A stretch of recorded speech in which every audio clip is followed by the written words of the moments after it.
All right, so this is the Rochester Holley needle end seat. This is way too big to actually fit in our carburetors on the threaded side.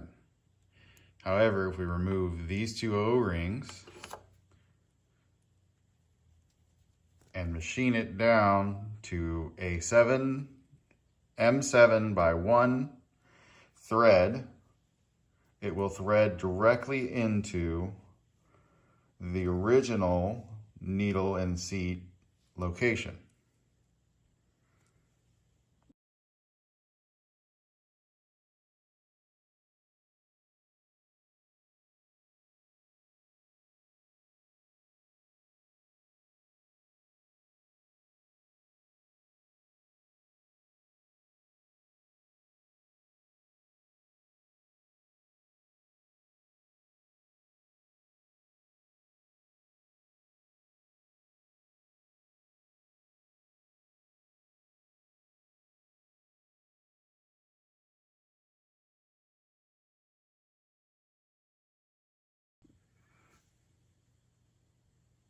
Now we have a needle seat that will thread directly in to the top plate.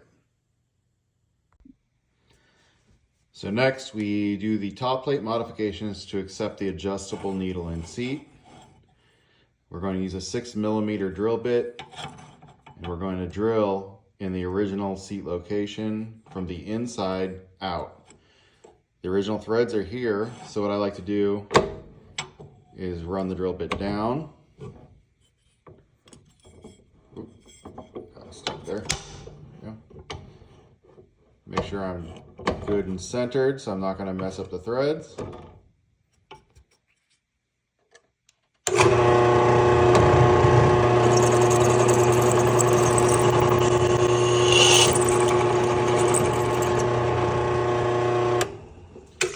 It goes by that quick. Hole now goes all the way through.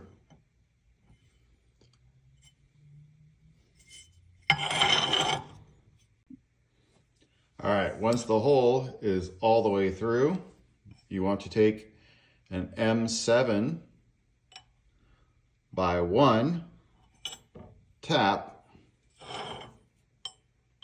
and hand thread it in to the original threads. Now don't cross thread this because you need those threads there.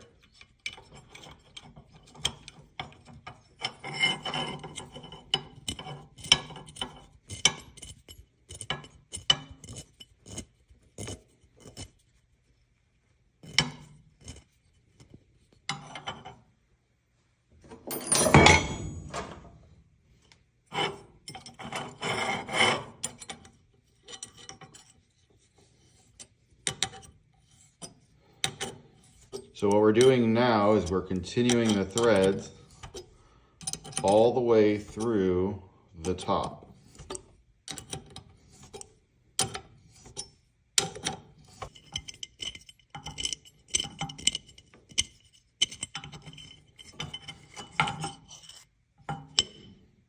Now it's threaded. Next, we are going to re-drill this with an 8mm. And we're going to remove about 5 to 6 millimeters of threads. This is going to be the recess for the lower O-ring on the seat. All right, here we go.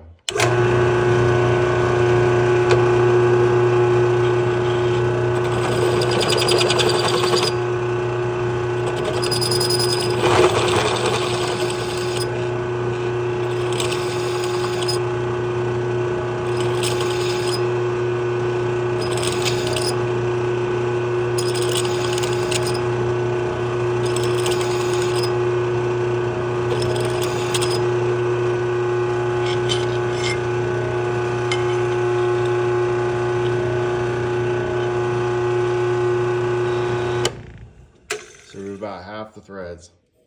A bit seems a bit wonky.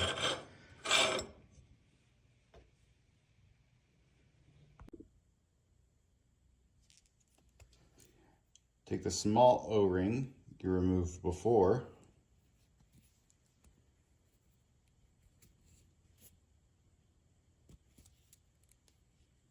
place it back in its original location.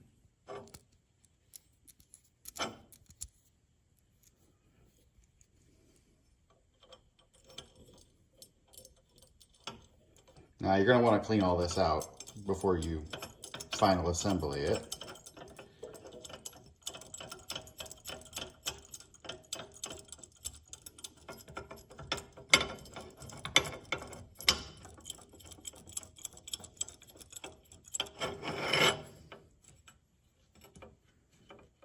As you see, the O-ring seals against the 8mm hole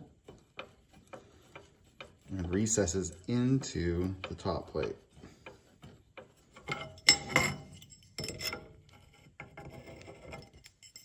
Make sure you have a smooth section above the plate, which you should if you did your 5 to 6 millimeters from the top of the bolt when you're making this second smooth section.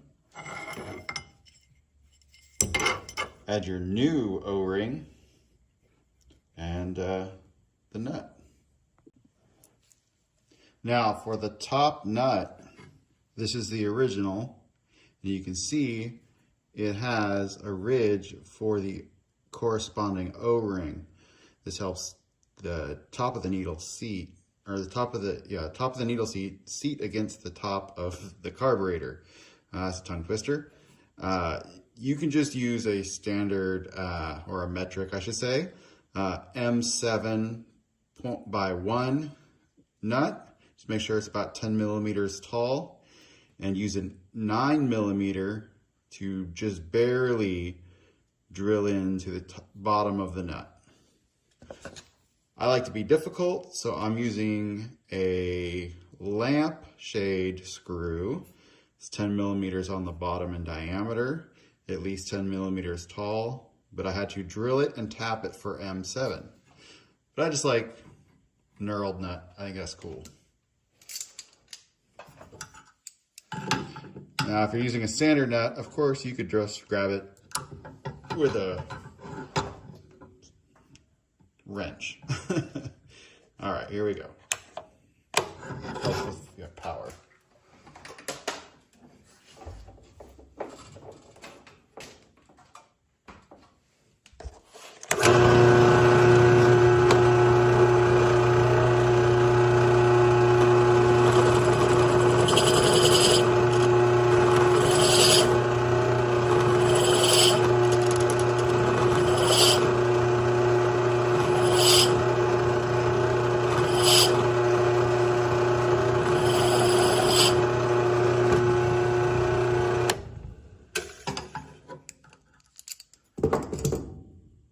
There we go. Just a small chamfer, just to push that O-ring against the bolt.